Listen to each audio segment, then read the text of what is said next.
ኢትዮጵያውያን አትሌቶች በዴንማርክ ኮፐንሃቨን በተደረገም የማራቶን ውድድር ድንቅ ድሎችን አስመዝግበው አጠናቀዋል። በውድድሩ የግላቸውን ምርጥ ሰዓት ጭምር በማስመዝገብ ነው ኢትዮጵያውያን አትሌቶች በወንዶቹም በሴቶቹም ድል ማድረግ የቻሉት። ይህንን የኮፐንሃቨን ማራቶንን ኢትዮጵያውያን አትሌቶች በድል ያሸበረቁበትን ማራቶን ዛሬ ወደ እናንተ ልናደርስ እነሆ ተገናኝተናል። ውድ ቤተሰቦቻችን፣ ይህ አዲስ አትሌቲክስ የዩቲዩብ ቻናላችን ነው። ኢትዮጵያውያን አትሌቶች በተለያዩ ርቀቶች በተለይ በማራቶንና በተለያዩ የትራክ ላይ ውድድሮች የሚያስመዘግቧቸውን ድንቅ ድሎች እየተከታተለን ወደ እናንተ የምናደርስበት የዩቲዩብ ቻናላችን የቪዲዮ ምስሎችን ጭምር ወደ እናንተ የምናደርስበት ቻናል ነው። ይህንን ቻናል አልተቀላቀላችሁም፣ ሰብስክራይብ እያደረጋችሁ የቤተሰባችን አባል እንድትሆኑ እንጋብዛለን። ከዛ ውጪ ሁላችሁም እኛን ለማበረታታት ይህንን ቪዲዮ ላይክ እያደረጋችሁ እንድትጀምሩት ነው በአክብሮት የምንጋብዘው። ለአትሌቶቻችን ያላችሁን ደግሞ የእንኳን ደስ አላችሁ መልእክትን ኮሜንት ቦክስ ላይ ልታጋሩን ትችላላችሁ። ለዛሬ ግን ሰሞኑን በአውሮፓዊቱ ሀገር ዴንማርክ በዋና ከተማዋ ኮፐንሃቨን የተደረገውን የማራቶን ውድድርን ስለ ውድድሩ አንዳንድ ጉዳዮችንና ከውድድሩ ጋር ደግሞ የነበሩ በተለይ የመጨረሻዎቹ ዙሮች ትንቅንቆችን የምንመለከትባቸውን ቪዲዮዎች ጭምር ወደ እናንተ አካተን ቀርበናል። ይህንን ፕሮግራም እንድትከታተሉ በአክብሮት እንጋብዛለን። ሙሉ ቪዲዮን ደግሞ በፕሮግራማችን መጨረሻ ላይ እናካትትላችኋለን። አብራችሁኝ ቆዩ። Just ahead of Kasete.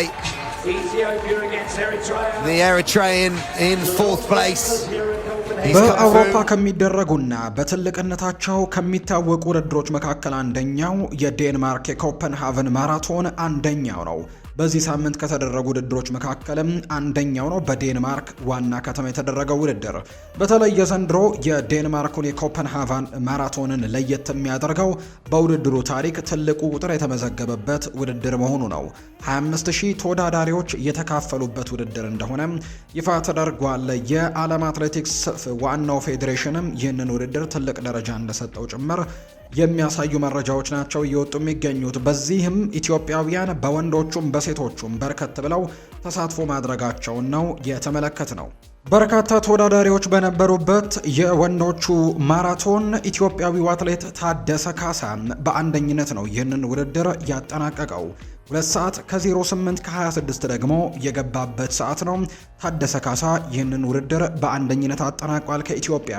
ከዛ ውጭ ግን ቪንሴንት ሙታይ የኬንያው ተወዳዳሪ በጣም ትልቅ ትንቅንቅን አድርገው በ4 ሰከንድ በማነስ 2 ሰዓት ከ08 ከ30 በመግባት ሁለተኛ ደረጃን ይዞ አጠናቋል። ሌላኛው ኢትዮጵያዊው አትሌት የሆነው ደጀኔ ደግሞ ሶስተኛ ደረጃን ይዞ ነው ያጠናቀቀው። 2 ሰዓት ከ09 ከ14 የፈጀበት ሰዓት ነው። በአጠቃላይ በዚህኛው በወንዶቹ ማራቶን አንደኛና ሶስተኛ ደረጃን ይዘው ያጠናቀቁት ኢትዮጵያውያን አትሌቶች ናቸው።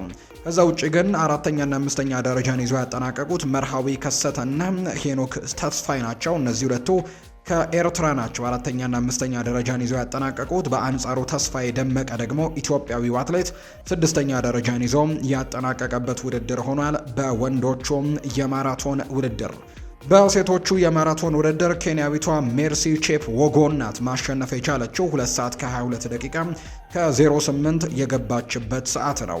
ሁለተኛ ደረጃን ይዛ ያጠናቀቀችው ትዕግስት ጋሻው ናት 2 ሰዓት ከ23 ከ07 ስትገባ፣ ፋንቱ ሹጊ ደግሞ ሶስተኛ ደረጃን ይዛ አጠናቃለች 2 ሰዓት ከ24 ከ38 የገባችበት ሰዓት ነው። ሌሎች ኢትዮጵያውያን አትሌቶች አበራሽ ሸሊማ አራተኛ ደረጃ፣ ከቤነ ጫላ ደግሞ አምስተኛ ደረጃን ይዛ አጠናቃለች። ከዛ ውጪ ብዙነሽ ጌታቸው ደግሞ ስድስተኛ ደረጃን ይዛ ያጠናቀቀች ተወዳዳሪያችን ናት።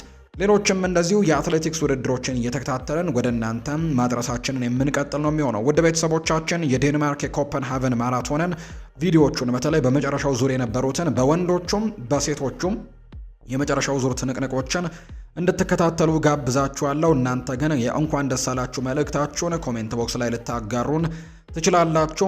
በቀጣይም ሌሎች ኢትዮጵያውያን አትሌቶች ድል ያደረጉባቸውን ውድድሮች እየተከታተለን ወደ እናንተ ማድረሳችንን የምንቀጥል ነው የሚሆነው። ቪዲዮን እንድትከታተሉ በአክብሮት ጋብዛችኋለሁ። እኔ እዚህ ጋር አበቃለሁ። መልካም ቆይታ ይሆንላችሁ።